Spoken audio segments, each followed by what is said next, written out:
So, although there is still a long way to go to achieve the Millennium Development Goals, the situation is not all gloomy. Some countries have made good progress on improving living conditions. Chile, for example. But even there, social segregation still exists, especially in schools. In the last decade, Chile has made significant progress in education, enrolling most children into primary schools. However, it still faces segregation, where the rich study with the rich and the poor with the poor. At this stage primary school, the children are all from poor backgrounds. Today, many are absent because of the rain. Jean showed up. He's 13 and about to finish primary school. His dilemma is which high school should he choose? Should he stay in the less advantaged suburbs or follow in his cousin's footsteps to a richer neighbourhood?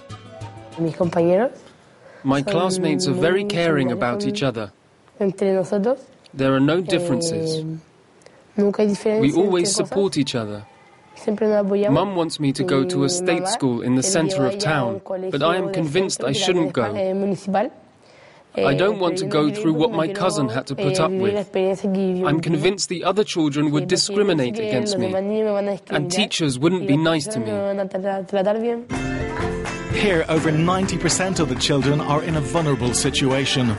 They're the ones that other schools won't enroll or who've been expelled. The head teacher thinks the school's priority is education.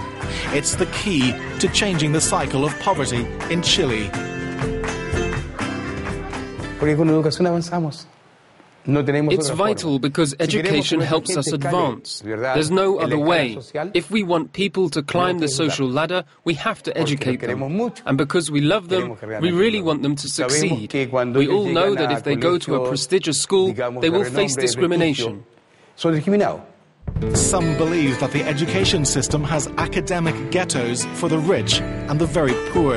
Educación 2020 fights for equality. It's a difficult job. In Chile, statistically speaking, it is virtually impossible for someone of a lower class to climb to a higher social status by merit alone.